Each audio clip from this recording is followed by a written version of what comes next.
Last week we saw in practice what an AWS Lambda is.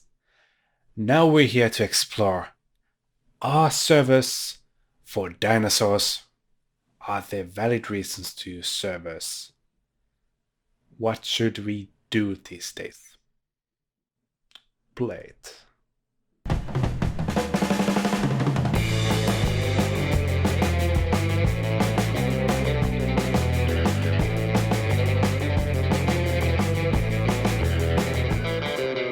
Let's start with AWS's pitch, why to use serverless.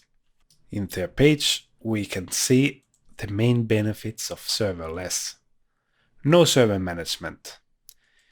You don't need to provision or maintain servers. You just need to call a Lambda. It wakes up and works. Scaling in Lambdas happens fully horizontally. You don't need to add capacity to your server just to have the server scale. You can just invoke more Lambdas and they'll be running side by side. Paying for value. You don't need to pay anything when no one is calling you Lambdas. Automated high availability. Thinking about this one, your code isn't really running in any one specific place. You just upload your code into AWS, and AWS can just spin up instances of your code so it can easily run anywhere in any data center of AWS. Scaling and high availability. Now these are values that really come into play when you're deploying something into production, and they might seem easy perhaps in the first glance. You could just run server here and server there, but then again, what if a server crashes? What if you have 10 different services that you need to run across multiple places? These problems stack up quite easily. There are solutions other than serverless products for automating deployment of servers in many places, such as Kubernetes. Comparing Lambdas to Kubernetes, you don't really have that steep of a learning curve with Lambdas. You don't need all that much setup. Basically, you just create an AWS account and deploy your Lambdas. Lambdas are very integrated into AWS. You can easily use AWS management to set up permissions for Lambdas, etc. However, it is very proprietary to AWS also. Going back to Kubernetes, I see Kubernetes as kind of a way of doing the same thing almost as Lambdas, but not in such an integrated fashion. That's the best comparison available today. Of course, you could have some kind of standard for running Lambda style codes, and possibly we will have in the future. Being very integrated to AWS just means that it's hard to change afterwards from AWS for any reason. If the cost change, if anything else changes, you can't just simply deploy your Lambdas to Google Cloud or Azure or host them yourself. You need to, if you have a Lambda, it only works in AWS. There are steps you can take to make yourself less reliant in AWS, but it's gonna be a rocky road. Cold boots is the can of worms that you get when you start using Lambdas. When you're calling a Lambda, it needs to boot up. When it boots up, it needs to load the runtime, it needs to load your code, and all that before it can actually start executing the request. And when you're using Lambdas as an API endpoint on a user interface, you need to be executing requests really fast, and any delay caused by cold boot is really bad. On some other use cases where you don't need such a fast response time, this might not be as big of an issue with lambdas. Comparing lambdas to Kubernetes, for example, in Kubernetes you have this server running and serving requests, and whenever you go past certain CPU threshold, Kubernetes will start booting another server. Well, isn't a server still slower to boot than just invoking a Lambda? Well, generally yes, though in Kubernetes you have more configurability on when the Kubernetes will start booting a new instance. That way you have better configurability, how to react to your peaks, and how you can serve all incoming requests really fast. You don't need to cold boot on the time of the request as often.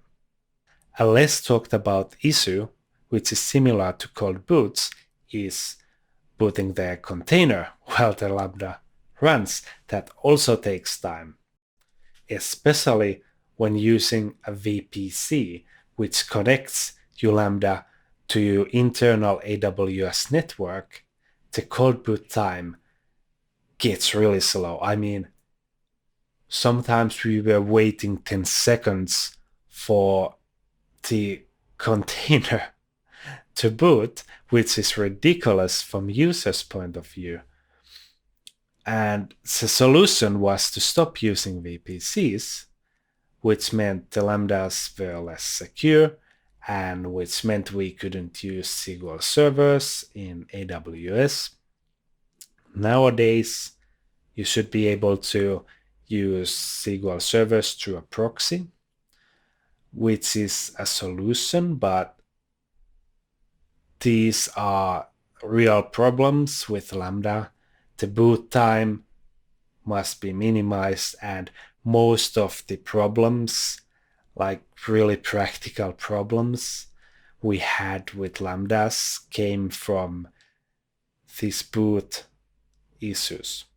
That raises a question: why doesn't AWS just let you pre-warm the Lambdas using some kind of configuration? For example, we always want to have 10 more Lambdas on certain peak times. We'd want more Lambdas warm, maybe even having some service in AWS that uses machine learnings to find out how many Lambdas should be running warm at any given time. Why isn't that? Well, that's not serverless. Is it having Lambdas running that are not doing anything? That's not serverless. Given the machine learning example, it might approach being serverless. I think that's the reason AWS hasn't really done it, or maybe there hasn't been enough people asking for it yet. But I think there should really be a service for cold starting Lambdas automatically. One problem with Lambdas, it's really hard to see certain things like when did the container boot. It's really hard to say, and that's for a good reason. I think it's AWS's responsibility to hide all those details from us, to make Lambdas truly serverless, just to be able to upload the code and it works. But that's not just where it's at the moment. There's issues that comes from the container booting. As long as there are those issues, we should be able to diagnose them. One thing I like about Lambdas is it encourages you to use microservices, because your Lambdas really need to be small, so it's easier to get to the approach of just not invoking too many things, to have small things that you call and return something. Of course, that's something that's not a real value. Encouraging things is not a real value, but it's immensely useful. What about cost? Lambdas are cheap. Lambdas are dirt cheap, man. As long as you don't have a service that's going like full load all the time, you're gonna really like Lambdas. If you have a service that needs to sometimes perform an explosive amount of computation, you're gonna like Lambdas because they just scale up, scale down like that. Should I be using Lambdas? I have bad news for you. It depends. If you really need scalability and high availability, and you don't have someone with lots of experience on those, or you don't have time or interest in learning it, then I think Lambda is an excellent choice. It just makes those things super easy. There's no management and everything. You get all the benefits of using a fully managed system. If you like to get started quick, put your code there, it works. Lambda is for you. If you have a service that's hanging around there most of the time, sometimes call coming in, and you don't have all the money in the world, Lambda is for you. If you have a service that explodes and gets million requests in 1 minute and rest of the day it's not doing anything, Lambda is definitely a great option. Disappointingly, I didn't say go with Lambdas, don't go with Lambdas. Lambdas is not a hammer that fits every nail or screw or scissors. I believe it's gonna get better in the future. I think AWS has a lot of interest in improving Lambdas, and they keep on improving the things you can do with Lambdas. Next week, we will see how to actually work with Lambdas. This is why we've been using AWS Console. Obviously, when you're delivering real products, you don't go around just splashing code in AWS Console.